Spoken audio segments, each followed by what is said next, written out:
السلام عليكم حبوباتي، مرحبا بكم في قناة أمينة المطبخ الصغير. نبدأ بالصلاة والسلام على الحبيب المصطفى عليه أفضل الصلاة وأزكى السلام. كما راكم تشاهدوا البنات، بمناسبة اقتراب شهر رمضان الفضيل إن شاء الله نصوموه بالصحة والهنا، جبت لكم هاد المملحة، يعني مملحة رمضانية بامتياز. يعني جربوها هاد المملحة، أكيد راح تولوا مدمنين عليها. يعني جات تجمع ما بين الطراوة والقلمشة وهداك الحشو، جا فيه واحد البنة رائعة. نروحوا لطريقة التحضير والمقادير تاع هاد الوصفة. قبل ما نبداو في طريقة التحضير والمقادير، حطوا لي هذاك الجيم والاشتراك هكذا باش يوصلكم جديد، والجيم باش يطلع على فيديو ويشوفوا اكبر عدد من المشاهدين، لانه اكيد راح يستفادوا منه. نبداو في الوصفه تاعنا واش كنا حطينا فيها. هنا كنت درت مقلاة، كنت درت فيها كميه قليله من الزيت، سخنت الزيت تاعي، وكان عندي نص صدر دجاج قطعته شرائح بهذه الطريقه، حطيته في الزيت بهذه الطريقه كما راكم تلاحظوا.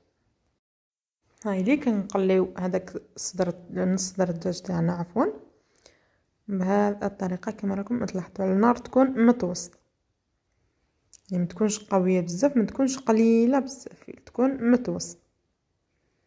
نقلبوه بهذه الطريقه من الجهه الاخرى هكذا باش يطيب لنا بهذه الطريقه. هاي ليك، يعني الحشو تاعنا جا بنين بالبزاف. جربوا بهذه الطريقه راح يعطيكم نتيجه رائعه. هنا نجو نتبلو. واش درت نص مغرفه صغيره ملح، نص مغرفه صغيره فلفل اسود، ونص مغرفه صغيره زنجبيل، ونص مغرفه صغيره كركم. يعني هذا واش نحتاج توابل في الحشو تاعنا.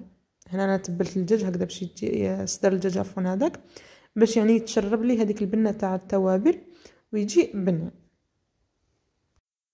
بهذه الطريقه نقلبوهم هكذا باش هذوك التوابل يطلقوا لنا البنه تاعهم في الزيت. هاي ليك هنا بعد ما طاب لي هذاك الصدر تاع الدجاج نحيه بهذه الطريقه كما راكم تلاحظوا. نحي كامل قطع تاع الدجاج تاعي، وفي نفس المقلاة رايحين نواصلوا تحضير الحشو.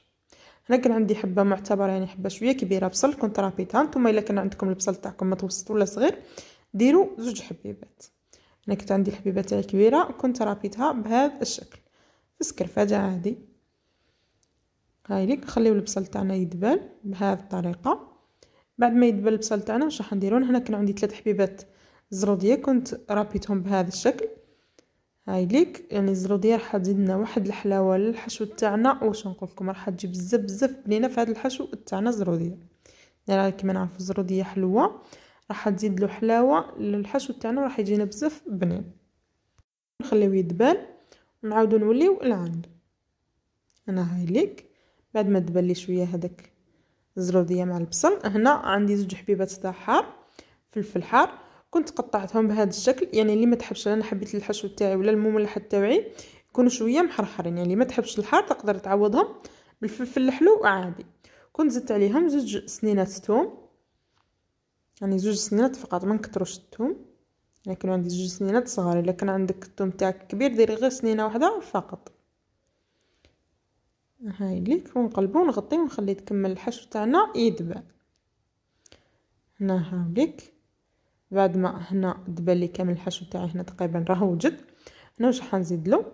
راح نزيد له 4 حبيبات فرماج جبن، راح نزيد له بنه ثاني رائعه للحشو تاعنا. راح ندوبو هذاك الجبن تاعنا بهذه الطريقه كما راكم تلاحظوا. راح نحاولوا ان نخليو هذاك الجبن يدخل مليح في الحشو تاعنا بهذه الطريقه هكذا باش يتخلط مع كامل، يعني كل حبه تدي حقها من الحشو بهذه الطريقه. هنا واش راح نزيد له؟ انا كانت عندي كميه من الزيتون، يعني كميه قليله كنت ضفتها بهذه الطريقه. يعني الزيتون راح ثاني تعطينا بنه رائعه. ولا هنا هذاك صدر الدجاج اللي كنا نحيناه في الاول قطعته مربعات صغيرين كما راكم تلاحظوا، وكنت ضفته بهذه الطريقه. راح نحاول ان نعاود ندخلو في الحشو بهذه الطريقه كما راكم تلاحظوا. لهنا هكذا راح نطفي على الحشو تاعي صاير راهو واجد. هاوليك يعني هذا الحشو جا بزاف بنين. هنا طفيت عليها صاي. نروحو نحضروا العجين تاعنا. لهنا بالنسبه للعجين واش كنت درت كاس حليب دافي كنت دفيته الحليب تاعي، كنت ضفت عليه مغرفه اكل خميره ما تكونش معمره مليح، ضفت عليه ملعقه اكل سكر ولا مغرفه تاع الاكل سكر، ونخلط بالفوي بهذه الطريقه.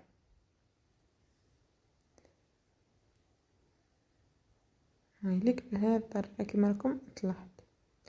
نرجع نزيد لها 2 مغارف اكل خل، يعني الخل يعتبر محسن للعجين، وراح نزيد له 2 مغارف اكل زيت نباتي عادي، وراح نخلط بالفوي بهذه الطريقه. راح نضيف الفرينه تاعي تدريجيا. هاي ليك هنا الملح الا لاحظتوا ما كنتش درته في الاول راح نضيفه دوكا، حبيت نديروه في الاول هكذا باش ما يقتليش هذيك الخميره تاعي. هنا نبقى نضيف الفرينه تدريجيا ونلم العجين تاعي. هنا كانت دات لي 3 كيسان، يعني نتوما وحسب الفرينه تاعكم، عفوا حسب الفرينه تاعكم الا كانت تشرب ولا لا.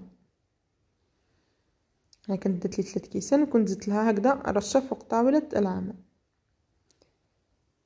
يعني الرشه هذيك كنت نحيتها من هذوك 3 كيسان، يعني دات لي 3 كيسان يعني كاملين.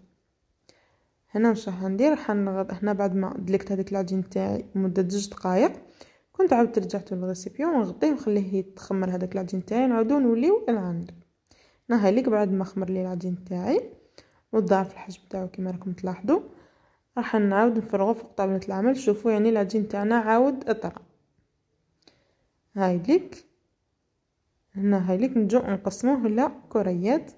هنا حجم الكريه انتي اللي تتحكمي فيها، انا درتهم كريات كبار يعني يجوني الحبيبات تبعي كبار، يعني ماناش في رمضان على هذا اللي درتهم كبار. مي كي ديروهم نتوما في رمضان ننصحكم انكم ديروهم صغار، لانه في رمضان كما نعرفوا على الفطور ما نقدروش ناكلوا بزاف، لهذا نديروهم صغار وراح يكونوا يعني الاطباق متنوعين.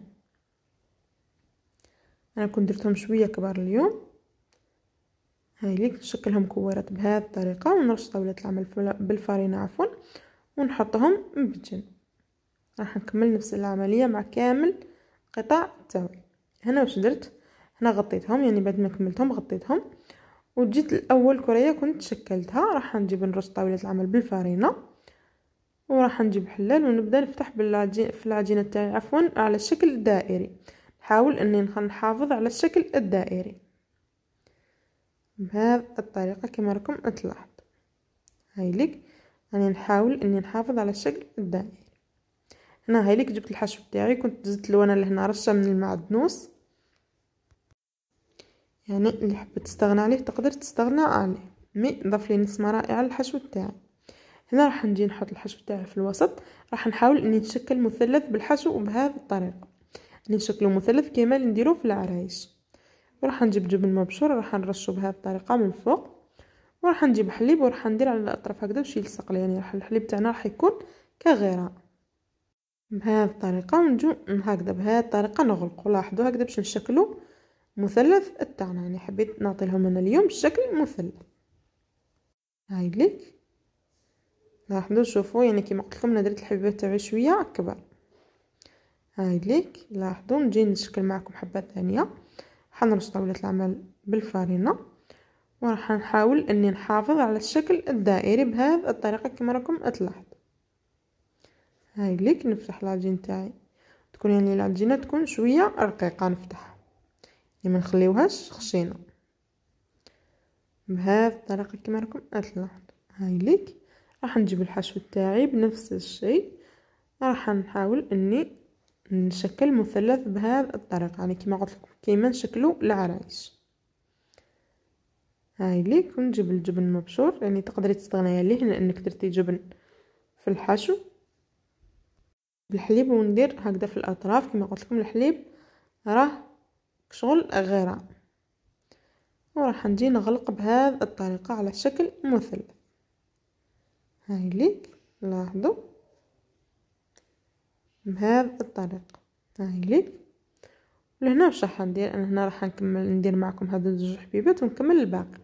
هنا راح نجيب كميه من الحليب وراح نغمس هذاك الحبيبات تاعي في الحليب، وراح نديرهم فلاشابلو بهذه الطريقة، ولا الخبز يابس ملح بهذه الطريقة. هاي ليك انا فضلت اني نغمسهم في الحليب لانه كما على بالكم البيض راهو غالي، هكذا راح نكونوا شويه اقتصدنا بهذه الطريقه. ونزيد نرمدهم في لاشابلو بهذه الطريقه. كمل الكميه اللي عندي ونروحوا نقليو هاد المملحات تاعنا ولا هاد الفطائر تاعنا. هنا كنت حكمت مقلاة درت فيها كميه معتبره من الزيت وخليت الزيت تاعي يسخن، يعني نسخنوا الزيت تاعنا على نار متوسطه، يعني ما نقصوش بزاف النار وما نخليوهاش قويه باش ما يتحرقوناش وما يطيبوناش من الداخل، وما نقصولهاش كامل يعني النار هكذا باش ما يشربوناش هذوك الفطائر تاعنا الزيت عفوا. هنا هايليك نبقاو نقلبوا فيهم على الجهتين هكذا باش ما يتنفخوش معنا، ماناش حابينهم يتنفخوا يعني.